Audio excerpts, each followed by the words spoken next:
I was originally hoping to have done this sooner. Play a few hours and try to make a review. But a few hours turned into 5. 5 turned into 10, 10 to 20, and finally I wound up with about 60 hours of playtime. Curse you, Stardew Valley, consuming my life right before my eyes. When you start the game, you're tasked with creating your player character. Alright, I think I look pretty sweet. When it came to naming my farm, I was stumped, but settled on something a bit more poetic.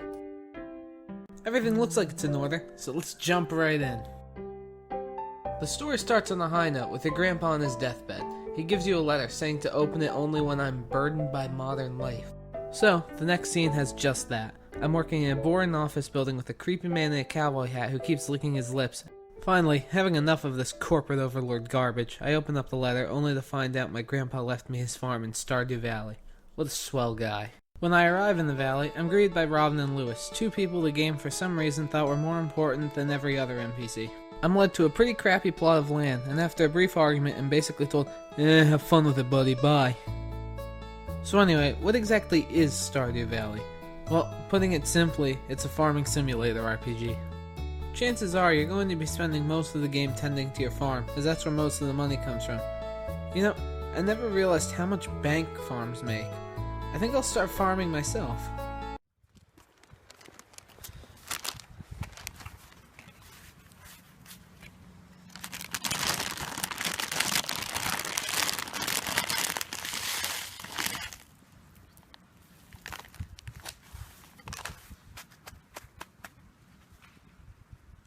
However, outside of your crippling poverty, nothing's really stopping you from saying, I don't feel like it, and just doing other stuff in the game. One of those things is befriending and maybe eventually marrying various villagers in the valley. Some of these villagers include Pierre the General Store Manager, Clint the Blacksmith, Sam the Radical Skater Dude, Sebastian the Embodiment of Edge, Shane the Guy who seems mean but will tell you his life story if you get him drunk enough, Marnie the Rancher who gets way into dancing, Penny the Broken Girl with a 50s hairdo, and Pam, Penny's alcoholic trailer trash mom. I like Pam. She's my favorite. She gave me beer for Christmas. However, out of the single people, I took a liking to Leah, a divorced artist living in a cabin in the woods. I gave her a salad every day and she wound up marrying and having a kid with me. Life is good sometimes. In order to get gifts to give to these villagers, you have to head into the mines, which open up after a few in-game days. In the mines, you'll find lots of ore and valuable gems, but in order to get that tiny piece of copper you want so badly, you're gonna have to kill some slimes, skeletons, and shadow demons. But it's worth it because people will say, oh, thanks for this priceless gem, I guess. Honestly, your best bet is to just sell all the stuff you find in the mines and buy everyone beer. Don't give it to the kids though, or Penny, cause it broke her family. To mix up the game a little bit, there are character events that occur at different friendship levels and town holidays to participate in. One of the meanest jokes the game plays on you is that one of the first holidays you participate in asks that you find a dance partner. However, it's still way too early in the game for anyone to want to dance with you. It really hurts. Now I'm forced to sit in the corner and wonder how this woman cloned herself. Side note, I just want to mention how much of a creep your character is during these friendship events. Like, you're not controlling them, they're just snooping around and eavesdropping for no reason. Why is my character such a weirdo? I don't get it. And for the most part, everyone's okay with it. They just welcome me in and suddenly go on a tangent about something. In fact, most of these events are just odd, like this one.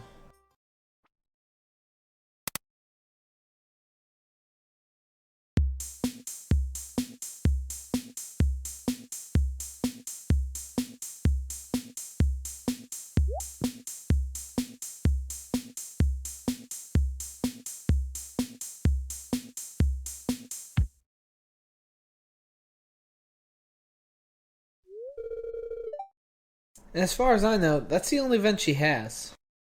There will also be new characters and locations to make sure you don't finish everything within your first year. The characters either come by unlocking the area or after a certain amount of time has passed. Locations are unlocked through several different means, one of the main ones being the community center. At some point into your first month of the game, you'll get a cutscene in the town. Lewis lets you into a dilapidated community center and explains that it was once thriving, but now Jojo wants to buy it and make it a warehouse. Yeah, really hammering home the corporate overlord theme here, huh? Inside the center, you'll find a strange plaque. After taking some hallucinogenic drugs with a wizard, you'll be able to read it and complete bundles. With each bundle completed, part of the center is restored, and a magical spirit called Junimo will repair something in the town, either leading to a new area or improved convenience for you. I finally completed all the bundles by the end of my second year, and the next day everyone's celebrating the center's repair, especially Marnie. Inside, Pierre and Morris, the owner of Joja Mart, get into an argument, and it ends with everyone boycotting Joja, making them go out of business and maintaining the small town values. Yeah, we just made several people, including one of our town residents and the girl who looks a lot like Penny, to go unemployed. Hooray for farming! Finally, at the start of the third year, I get a visit from the ghost of my grandpa. He tells me how I've done well over the 2 years I've been farming, and that his spirit can finally rest. He then leaves you a statue at his shrine in gratitude.